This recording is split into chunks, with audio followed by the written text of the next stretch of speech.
I misquoted the Bible on national television.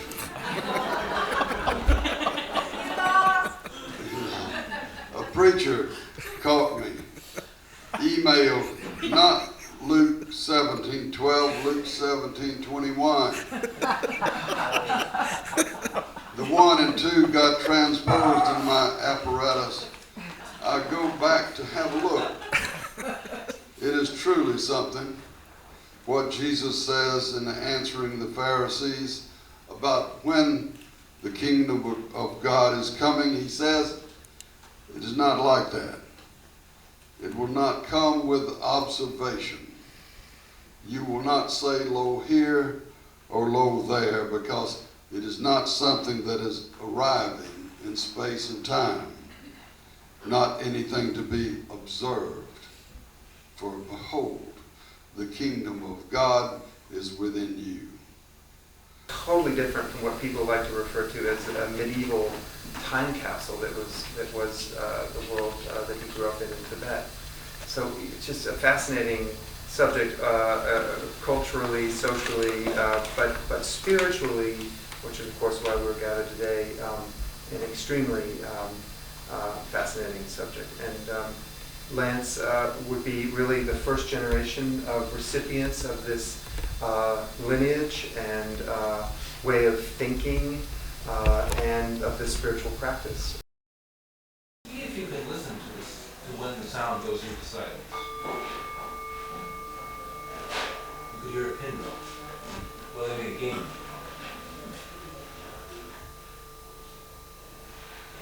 And eventually, when it died down, like, that's it.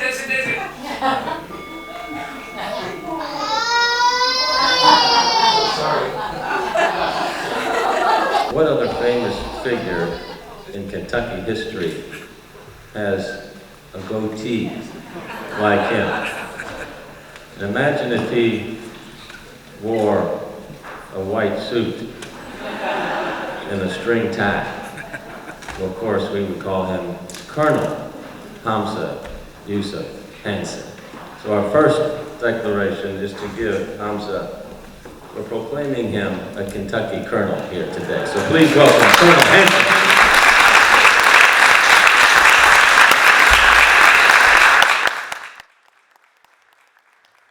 St. Macarius, who was a saint from Egypt, said, "Within the heart is an unfathomable depth."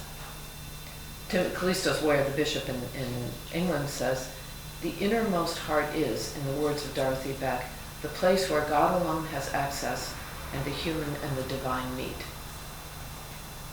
Luke says, "The kingdom of God is within you. Pray without ceasing," from St. Paul. It is then at the level of the deep heart that we experience our human personhood as fashioned in the image and likeness of God.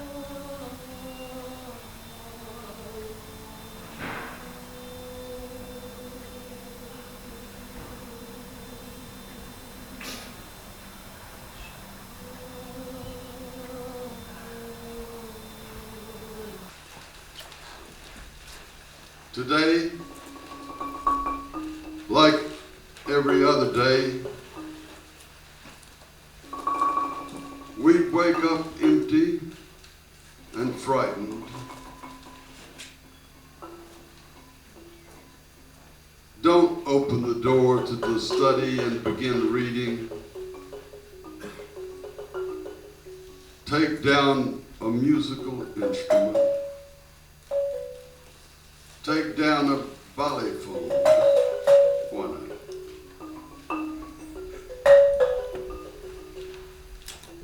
Let the beauty we love be what we do.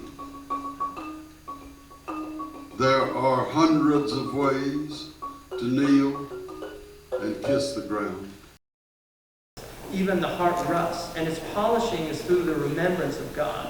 And so the heart itself, by just the heedlessness of life on earth, people that are just going through the motions on automatic pilot, that the heart will rust, because the purpose of the heart in our tradition is to know God. The rusting of the heart, the oxidation of the heart, occurs simply by breathing. Now, one of the things Fakhruddin al-Razi in his great tafsir he said that God has placed a fire in the heart so great, and that fire, he argues in the same tafsir, is to seek God and to do good. So it's the energy to seek and know God, and the energy to serve his creation with passion, with zealousness, with a real zeal and enthusiasm. He says that fire that he put in the heart is so great that he gave man breathing as a fanning system to cool the fire. And when at last, it's called Bravo. And when at last November rolls around again, there is a wild flurry among the leaves who do all they can to show their appreciation. It's the greatest encore you ever saw in your life. Just the shimmeringly honest aid beauty of November, and the leaves on their feet applauding.